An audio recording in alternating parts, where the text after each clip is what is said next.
Bharatiya Janata party का ऐसा लागत रहे कि ऐसा ना होके कि नीतीश कुमार थोड़ा सा और पावर लेके आ जास, जबकि नीतीश कुमार के ही सीट रहे, लेकिन कहीं ना कहीं नीतीश कुमार के 2 सीट पर उनका विधायक लोग के इंतकाल के बाद बैकफुट पर जरूर रहा। और कांग्रेस अब की हाली विद्रोह कैलस, कहीं ना कहीं ये लोग भी विद्रोह क के ही वजह से आइल बा। अब कांग्रेस के विद्रोह इस बात के तरफ इशारा कर रहा बा कि नीतीश कुमार गरम माहौल में अंगुरी डाल के चेक कैले है कि बिहार के माहौल का बा, बिहार के जनता का खोजतारी, का चाहतारी। वो खुद खड़ा होकर कहता रहे कि सरासर गलत बा और यह बात के भी असर इस चुनाव में जरूर पड़ल। दूसरा तरफ कांग्रेस कहीं ना कहीं लालू प्रसाद से आजाद होकर के अब नीतीश कुमार के साथ भीतरे भीतर गुटुरगु कर रहा। जनता एक तरफा वोट कैली और यह बात खातिर वोट कैली कि कहीं लालू प्रसाद और तेजस्वी यादव के जीत मत हो जाए।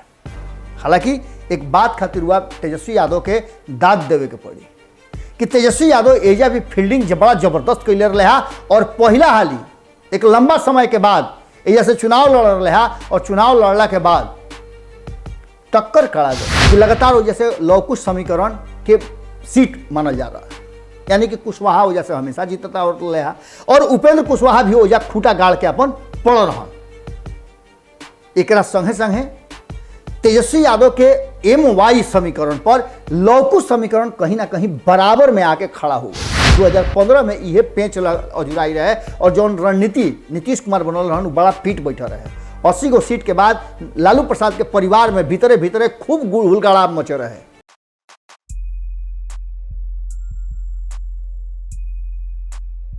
कहत दीती निकम्मा नकारा वादा फरामोश, कहत दीती निकम्मा नकारा वादा फरामोश, बाकी तो यह अपराध में हमरो तो बानू तनी दोष।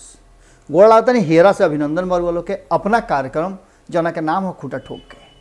आज दिवाली है, दियरी, आज के दिन प्रकाश के हमनी के उत्सव मनाई ले जा और लक्ष्मी गणेश के पूजा होला। एकरा से हमनी के आए वाला दिन के सुख समृद्धि के कामना करी ले जा। बहुत सारा मान्यता बा, परंपरा बा, लेकिन दिवाली के वालों के बहुत बहुत शुभकामना और प्रार्थना करब माता रानी लक्ष्मी से कि रुआ लोग के हर तरह से सुख समृद्धि रखी। आज के विषय थोड़ा सा अलग हम लेके आयल बनी। हालांकि रुआ लोग 2 दिन से लगातार चुनाव परिणाम अइला के बाद का भइल, केकर हार काहे भइल, अलग अलग तरह से विवेचना, कारण कि ओकरा पहले लगभग 99% खाली खूंटा ठोक के छोड़ के 99% भारत लाइव पे भी जौन समीक्षा भई रहे और जौन विवेचना भई रहे, जौन एग्जिट पोल हमनी के लेके आई रही जा, उस सब में सिर्फ खूंटा ठोक पर हम अंतिम दिन लोग से बतौले रही कि परिणाम दोनों के दोनों जनता दल यूनाइटेड यानी नीतीश कुमार के लिए, जनता दल यूनाइटेड के भी छोड़ दी, नीतीश कुमार के रणनीति और नीतीश कुमार के जा रहा बा और ये दोनों में टक्कर तो कड़ा बा, लेकिन जीत अंततः नीतीश कुमार के हुई। अब एकरा पर विवेचना करे के जरूरत नहीं है, हार काहे भइल, जीत काहे भइल, ई विवेचना राजनीतिक दल के लोग करी। विवेचना करे खातिर लालू प्रसाद सब परिवार दिल्ली चल गए, सब परिवार में एक जना के छोड़ करके तेज प्रताप यादव के, बाकी सारा परिवार जे राजनीतिक सूझबूझ रखेला उ कुल लोग दिल्ली रवाना हो गई। अब ओइजा उ लोग मंथन करी, समीक्षा करी और जे करे के बस करी, कारण कि एकरा पहले भी कई हाली ऐसा भइल बा कि और तेजस्वी यादव पर आरोप भी लागल बा कि उ जब चुनाव खत्म हो जाला ओकरा बाद दिल्ली प्रवास में चल जाला, प्रवासी नेता हवे, ऐसा उनकर विरोधी लोग उनका आरोप लगावेला। लेकिन तेजस्वी यादव के रुआ नकार ना सकिले। लेकिन आज जौन विषय लेकर रुआ लोग के सामने आयल बनी, वो विषय पर रुआ लोग के कहले रही के पड़ी 20 लालू की नीतीश, ये बात रुआ लोग से पूछले रही हम सवाल, जवाब रुआ लोग के बहुत लोग के आई रहे और बहुत लोग के जवाब में लालू के सभी 20 बतौले रहे, 1-2 लोग के छोड़ के बाकी सब लोग बतौले रहे कि नीतीश कबो 20 ना पढ़ सकेले। लेकिन नीतीश कुमार अबकी के चुनाव में 20 पड़ गए बड़े और लालू पर नीतीश पड़ले 20। आखिर एकरा पीछे और एकरा आगे कहानी का बा, एकरा में राज का बा, उस सौसे राज आज रुआ लोग के सामने खुले आइल बनी कि आखिर वो 20 काहे पड़ले, कैसे पड़ले और एकरा में रणनीति उनकर का रहे। जबकि बड़ा रणनीति लालू प्रसाद के साथ साथ तेजस्वी यादव भी बनल और तेजस्वी यादव के रणनीति के हम तो कम से कम, और बाकी लोग जे माने, लेकिन हम तेजस्वी यादव हार भले गई बड़े, लेकिन उनका रणनीति के हम बहुत मजबूत मानतानी। और एह उम्र में राजनीतिक सूझबूझ के बाद जौना तरीका से वो फील्डिंग टाइट कैले रहा कि नीतीश कुमार के निकले के रास्ता ना रहा, लेकिन कहीं ना कहीं वो जानते बानी कि कबो कबो बैट्समैन भले ही डिफेंसिव खेले लेकिन एक आध गो छक्का जरूर मार देला। नीतीश कुमार ओइसने मौका पाके एगो कमजोर बॉल भेटाइल और वही पर छक्का मार दिले बड़े। आज यह पूरे विषय पर कि आखिर नीतीश कैसे पड़ गए लालू पर 20 और एकरा पीछे जो रणनीति रहे एक राज रुआ के आज खोले जाता नहीं कि आखिर एकरा में राज का रहे। तो यह पूरे विषय पर चली खुटा ठोक पर हमने के एक विषय के पूरा विवेचना के साथ और तर्क के साथ हमने के कोशिश करी जा कि बिहार के राजनीति में आवे वाला जो समय बा ऊ कैसे जाई और लालू प्रसाद और नीतीश कुमार के राजनीति में अब लालू प्रसाद के राजनीति कितना बचल बा। कारण कि यह उपचुनाव में कहीं ना कहीं लालू प्रसाद के ले आकर के उनका के चुनाव प्रचार में उतार करके एक्सपोज तो जरूर करी जा, लेकिन एक और बात कहल जाला कि पुराना चावल हमेशा पुराना ही रहेला, ओकरा के रुआ अलग ना कर सकिले, पंथ ओकरे पड़ेला। तो चली सब है खूंटा ठोक पे एजा से हमनी के और एक पूरे विषय के कि आखिर कैसे पढ़ले 20 और रणनीति का रहे का युक्ति जो लगोले का योजना लगोले ओकरा पर हमनी के विवेचना करी जा। तो एक खाली फिर से रुआ लोग के बहुत बहुत अभिनंदन करतानी खूंटा ठोक पर और संगे संगे दिवाली के दियरी के रुआ लोग के ढेर ढेर अपना तरफ से बधाई देता नहीं। ये पूरे परिवार के तरफ से जो खूंटा ठोक के परिवार बा ओकरा तरफ से बधाई देता नहीं। रुआ लोग के हर तरह से सुख समृद्धि और माता रानी के कृपा बना रहे। आज हम जो विषय लेके आयल बनी कि लालू प्रसाद और नीतीश कुमार 20 कैसे पड़ गए। चुनाव जीतला के बाद का नीतीश कुमार अब नया रणनीति पर तैयारी कर रहा बड़ा। ये विषय के हालांकि थोड़ा जल्दबाजी हुई, लेकिन एक बात रुआ मान ले कि नीतीश कुमार 16 साल से अपन खूंटा गाड़ के जो बिहार के राजनीति में माना, एक पहले भी रुआ देखले हो कब कि जब एनडीए के साथ गईले तौना घड़ी भी नीतीश कुमार के पिछुआवे वाला केहू ना रहे, अपना शर्त पर राजनीति कैले। और ये बात हम शुरू से रुआ लोग से कहता नहीं। एक बार फिर से नीतीश कुमार के दोनों सीट के अपना कब्जा में रखला से बहुत सारा ऐसा फार्मूला बा जो सेट हो गई बा। कबो कबो देखले कब रुआ कि हिसाब बनावे से पहले एगो फार्मूला बनेला, वो फार्मूले पर पूरा हिसाब सेट हो जाला, सोल्व हो जाला। एकदम बिल्कुल वही तरीका से बिहार के राजनीति में नीतीश कुमार अपन फार्मूला सेट कर ले वाले और वो फार्मूला बा कि नीतीश के बिना तारा चलल मुश्किल बा। कांग्रेस के विद्रोह इस बात के तरफ इशारा कर रहा बा कि कहीं ना कहीं 2015 में विद्रोह कैले रहन अशोक चौधरी। ये विद्रोह सबके सामने ना नजर आई रहे, लेकिन भीतरे भीतर जब महागठबंधन के निर्माण भई रहे और सीट शेयरिंग के फार्मूला तय भई रहे तो अशोक चौधरी कहीं ना कहीं जब उनका के कम सीट लालू प्रसाद देवे लगले तो विद्रोह कर दिले। और वो विद्रोह में आगे आकर के नीतीश कुमार समझौता करौले और 41 गो सीट मिलल, ना तो 20-22 गो से बेसी देवे के तैयारे ना रहन लालू प्रसाद। लेकिन नीतीश कुमार की बात समझ में आ गई रहे कि अगर कांग्रेस के मजबूत ना बनाई तो लालू प्रसाद हमरा पर कबो 20 पड़ सकेले। ये बात के अंदाजा उनका रहे कि हो सकेला कि लालू प्रसाद के बेसी सीट आई तो हमरा तरफ से पलड़ा झुका सकेले। 2015 में यह पेंच अजुराई रहे और जौन रणनीति नीतीश कुमार बनल रहन बड़ा पीट बैठा रहे। 80 गो सीट के बाद लालू प्रसाद के परिवार में भीतरे भीतरे खूब हुलगड़ा मचे रहे कि जब सीट हमारे बेसी बात तो मुख्यमंत्री हमरे हुई। तेजस्वी यादव वही गरीब मुख्यमंत्री बन गई रहते, बाकी तो ना तो इतना आंकड़ा आई और ना लालू प्रसाद एक खातिर तैयार भैले। लालू प्रसाद के एक खातिर हुआ चाबासी जरूर देवे के हुई कि लालू प्रसाद जो वादा कैले वो पूरा कैले, नीतीश कुमार के मुख्यमंत्री के कुर्सी तक पहुंचौले। रुआ देखल कि कई दिन तक ले भीतरे भीतरे हड़होड़ मचा रहे। अशोक चौधरी 27 गो सीट जीत करके कांग्रेस के झोली में दिले रहन और ये 27 गो सीट भारी पड़त रहे कहीं ना कहीं राष्ट्रीय जनता दल पर।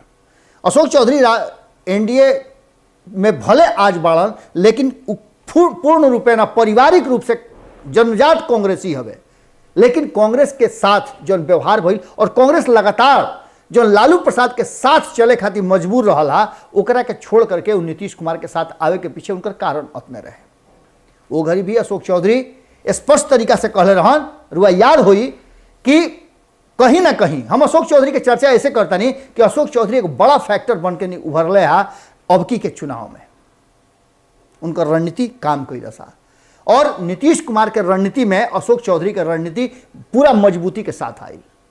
आज जो नया एगो जो राज बढ़ुए वो राज एगो अशोक चौधरी भी बढ़ा। दोसर का राज बा कि जहां तेजस्वी यादव पंचायत स्तर पर अपन मजबूत योजना बनौले रहन, रणनीति के पार पावल नीतीश कुमार खातिर मुश्किल रहा, असंभव नहीं कहता, मुश्किल रहा। ओकरा के कहीं ना कहीं अशोक चौधरी और ललन सिंह के साथ साथ संजय झा ये लोग मिल करके और पूरा रणनीति के बना करके और दोनों क्षेत्र में तारापुर और कुशेश्वर स्थान तेजस्वी यादव के मात देवे खातिर पूरा तैयारी कर ले रहे। तेजस्वी यादव के और लालू प्रसाद के रणनीति के दोनों जानता रहे, यानी कि जाने वाला में ललन सिंह भी जानता रहे और अशोक चौधरी भी जानता रहे, कारण कि दोनों कभी ना कभी ये लोग के नजदीक रह चुकल बाड़े। वह जानता नहीं कि जेपी आंदोलन के समय में ललन सिंह भी वो टीम के हिस्सा रहन। अशोक चौधरी लंबा समय तक कांग्रेस के आरजेडी के साथ रहला के चलते और अध्यक्ष रहला के चलते वो कांग्रेस के साथ रहे के ओकरा संगे चले के वो रास्ता जानत रहे है। तो ए तरीका से जैसे ही तेजस्वी यादव अपनी योजना बनौले कि हर पंचायत में एगो विधायक के भेजले, ओकरा पर भारी पड़े खातिर अपन मंत्रिये लगा दिले नीतीश कुमार और मंत्री में, और यहाँ तक ले कि राष्ट्रीय अध्यक्ष ललन सिंह भी ओजा कैंप कर लगले, नीरज कुमार कैंप कर लगले, जो कि राष्ट्रीय जनता दल के माने सातु पानी लेके चढ़ रहे और ये लोग के रणनीति कहीं ना कहीं बीस पड़ल। एकरा में जो सबसे मुख्य कारण रहा उर वालों के सबसे अंत में बताई कि हार जीत में जो तारापुर में ये दावा होता रहे कि कहीं ना कहीं तेजस्वी यादव के जीत पक्का बा, कारण कि वैसा ना रणनीति बनौले बाड़े कि जौन वोटर 20 से 25% वोटर जना बिरादरी के बा वो बिरादरी से कैंडिडेट चुन के ले आए रहे। हालांकि वो लोग के पहले बतौले नहीं और वो लोग जानत भी बानी कि लगातार वजह से लवकुश समीकरण के सीट मानल जा रहा है, यानी कि कुशवाहा वजह से हमेशा जीतता और उपेंद्र कुशवाहा भी वजह खूटा गाड़ के अपन पड़ रहन। एक संगे संगे तेजस्वी यादव के MY समीकरण पर लवकुश समीकरण कहीं ना कहीं बराबर में आके खड़ा हो गई। अब एजा जेकर तनिको एको इंच पसंगा होई तेने उन्हें ओकरा हारे के रहला, लेकिन एकरा में बड़ा अंतर जो पैदा भइल उर्वा लोग के बताओ तनी कि सबसे बड़ा अंतर जो पैदा भइल उ ललन सिंह और जौन अशोक चौधरी के रणनीति बनल। और यह रणनीति में सवर्ण समाज के जब लालू प्रसाद गईले तो लालू प्रसाद के पुरनका दिन याद करा करके सवर्ण समाज के जो पुरनिया लोग रहे वो लोग के भीरी बैठा करके अशोक चौधरी गाँवा गाँवी घूमले, ललन सिंह गाँवा गाँवी घूमले, नीरज कुमार गाँवा गाँवी घूम करके और यह बात के एक एक आदमी से कहत गईले, हर गांव में कहत गईले, हर पंचायत में कहले कि यह लालू प्रसाद हवे जो भूरा बाल साफ कराओ। एक खाली फिर से अगर इनका हाथ में पावर आ गई तो क्षेत्र के विनाश निश्चित बा। और ये बात समझावे में जनता के कितना सफल भइले ई परिणाम से रुआ पता चली। सवर्ण समाज पहला हाली एकजुट होकर के लालू के विरोध में वोट कैले बा, जौन की परिणाम के रूप में रुआ लोग के सामने आई। दूसरा तरफ रुआ बताओ तनी कि तेजस्वी यादव भी कम ना, तेजस्वी यादव भी जगतानंद सिंह होकर, सुनील सिंह होकर या सवर्ण समाज के उनका जितना भी नेता बाड़े, चाहे मनोज झा के रुआ नाम ले ली, शिवानंद तिवारी के नाम ले ली, ये सारा लोग के कोशिश कैले कि एकजुट करके और उनका वोट जो बा राजपूत वोट कम से कम कन्वर्ट करा ली। अगर राजपूत वोट कन्वर्ट हो गई रही तो ये समझ ले कि तेजस्वी यादव को वजह से जीत पक्का हुई और नीतीश कुमार के गोटी कबू लाल ना हुई। लेकिन कहीं ना कहीं यह वो रणनीति रहे, यह वो राज रहा जौन की नीतीश कुमार चुपचाप, जहां चुपचाप ललटेन छाप कहले रहन तेजस्वी यादव, वो ये चुपचाप अपन काम वाला नीति पर नीतीश कुमार एजा तेजस्वी यादव पर 20 पड़ गए, लालू प्रसाद पर 20 पड़ गए। दूसर का जगह देखी हुआ कुशेश्वर स्थान, कुशेश्वर स्थान में भी रणनीति जबरदस्त बन रहे। एजा शुरुआती दौर में भारतीय जनता पार्टी बैकफुट पर है, भारतीय जनता पार्टी का ऐसा लागत रहे कि ऐसा ना होके कि नीतीश कुमार थोड़ा सा और पावर लेके आ जास, जबकि नीतीश कुमार के ही सीट रहे, लेकिन कहीं ना कहीं नीतीश कुमार के 2 सीट पर उनका विधायक लोग के इंतकाल के बाद बैकफुट पर जरूर रहन। ये बात के असमंजस में रहन कि हरावे खातिर एक तरफ जहां विपक्ष तैयार बा, ओजा दूसरा तरफ उनका साथे भी जो लोग बा वो पूरा मन मिजाज से उनका संग नहीं किया। हालांकि जीतन राम मांझी और मुकेश सहनी के रुआ दाद देवे के हुई कि दोनों आदमी अखमुदा नीतीश कुमार के साथे खड़ा नजर अइले। इस सारा बात के भुला करके कि के केकरा खेमा में बा, के कहाँ बा, लेकिन नीतीश कुमार के जितावे खातिर कुशेश्वर स्थान में ये दोनों के दोनों, खास करके मुकेश सहनी के बात करी तो मुकेश सहनी तो आशीर्वाद तक दे दिले रहन। उनकर पिताजी यह बात के आशीर्वाद दिल रहन कि हर हाल में एजा से जीत नीतीश कुमार के यानी एनडीए के हुई, और मुकेश सहनी खुद घूम घूम करके अपना समाज के लोग के एक तरफा वोट करे खातिर आग्रह निहोरा कैले रहन। परिणाम में रुआ नजर आई कि आखिर कांग्रेस एजा से विद्रोह करके कांग्रेस जो उनकी लगातार रुआ मालूम हुई कि अशोक कुमार लगातार कई टर्म लगभग 4-5 हाली एजा से चुनाव जीत चुकल बाड़े। उनकर एजा से बपौती सीट कहल जात रहे। उनका बेटा के अब की हाली उतनो वोट ना आई जितना वोट से उहार रहन 7,000। जनता एक तरफा वोट कैली और यह बात खातिर वोट कैली कि कहीं लालू प्रसाद और तेजस्वी यादव के जीत मत हो जाए। हालांकि एक बात खातिर हुआ तेजस्वी यादव के दाद देवे के पड़ी कि तेजस्वी यादव एजा भी फील्डिंग बड़ा जबरदस्त कैले रहा और पहला हाली एक लंबा समय के बाद एजा से चुनाव लड़ रहा और चुनाव लड़ला के बाद टक्कर कड़ा दिले। अब ऐसा स्थिति में रुआ समझ सकता नहीं कि नीतीश कुमार के रणनीति कितना काम कैलस। ये पूरे रणनीति में रुआ एक बात समझ के रही, भले नीतीश कुमार कुछो कह देस, लालू प्रसाद कहस कि सोनिया गांधी से हमारा बातचीत हो रहा बड़ुए, कहीं कांग्रेस नहीं के जात, लेकिन बिहार में और देश में आवे वाला राजनीति में बहुत ऐसा बात बा जौन की ये चुनाव से सामने नजर आता। एक तरफ कांग्रेस जहां देश भर में अपन प्रभाव जमावे में भारतीय जनता पार्टी पर कई राज्य में उपचुनाव में कामयाब भइला। कई राज्य के परिणाम रुआ सामने रखनी जा, रुआ देखबो कैनी कि कई हिमाचल प्रदेश में भारतीय जनता पार्टी के बैकफुट पर ले गई। बिहार में जो विद्रोह हुई वो विद्रोह के पीछे कहल जा रहा बा कि नीतीश कुमार के बड़ा हाथ बा, और नीतीश कुमार के साथ साथ एक शख्स और बड़े जिनकर हाथ बा, और ये हाथ ऐसे बा कि एक तरफ अशोक चौधरी शुरू से चाहत रहन कि कहीं ना कहीं राष्ट्रीय जनता दल के चंगुल से आज़ाद होकर कांग्रेस अपन अलग पहचान बनावे। आज वो कांग्रेस तैयारी कर रहा बा, जीरो से कांग्रेस के शुरू करे के पड़े तो करे खातिर तैयार बा। और ये बात स्पष्ट तरीका से भक्त चरणदास जिनका के लालू प्रसाद जौन शब्द से मैंने उपयोग कैले रहन, उनका उपनाम दिल रहन, वो खुद खड़ा होकर कहता रहे कि सरासर गलत बा, और यह बात के भी असर चुनाव में जरूर पड़ल। दूसरा तरफ कांग्रेस कहीं ना कहीं लालू प्रसाद से आज़ाद होकर के अब नीतीश कुमार के साथ भीतरे भीतर गुटुरगु कर रहा बा। बहुत जानकार लोग से अगर बात रुआ करी, जो देश के बिहार के राजनीति के बहुत गहराई से पढ़े वाला लोग बा, समझे वाला लोग बा, उनकर कहना एक चीज के बा कि देश अलग धारा के तरफ जा रहा बा। आवे वाला 2024 और 25 के चुनाव नीतीश कुमार खातिर बहुत अहम बा। नीतीश कुमार स्पष्ट कह चुकल बा कि जनता जब तक चाही, रुआ लोग के भारत लाइव पर भोरे भोर में ये बात हम बतौले रही, नीतीश कुमार के भितरिया मन के बात, उनका हीरा के बाद जो रहे वो निकल के सामने आयल कि जनता जब तक ले चाहिए हैं तब तक ले हम सेवा करे खातिर तैयार बानी। यानी आवे वाला समय और एकरा के लेकर के नीतीश कुमार के विरोधी भी रुआ देखले होकर कि पप्पू यादव कितना एग्रेसिव होकर के 2 बात कह रहा बान, और पप्पू यादव ऐसा ही अनेरिया निखन कहत अपन उम्मीदवार उतार करके और कांग्रेस के झंडा लेकर के जिंदाबाद जिंदाबाद कांग्रेस जिंदाबाद करता रहे, जितावे के कांग्रेस के बात कर रहा बाड़े। तो एक मतलब बा कि भीतरे भीतर कोई बड़ा रणनीति और राजनीति हो रहा बा। जेल से रिहा भइला के बाद, आजाद भइला के बाद भी पप्पू यादव जब अइले तो नीतीश कुमार के एगो बुराई ना कैले, नीतीश कुमार के और ना तो बड़ाई कैले।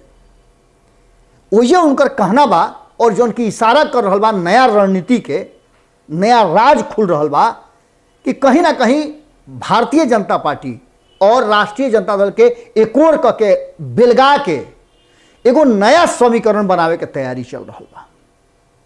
इस समीकरण में कांग्रेस अगर जौन की भीतरे भीतर बात चर्चा जबरदस्त ढंग से चल रहा बा कि कांग्रेस नीतीश कुमार के इशारा पर अपन दोनों जगह कैंडिडेट खड़ा कैले रहे, जौना से कि वोट तेजस्वी यादव के कटो। कारण कि रुआ याद हो कि 2020 के चुनाव से पहले भी पहले जीतन राम मांझी, ओकरा बाद उपेंद्र कुशवाहा, ओकरा बाद मुकेश सहनी और ये तीन लोग अलग भई रहे। ये तीनों लोग आज के डेट में कहाँ बा? खूब गंभीरता से बात विचार करब सब है।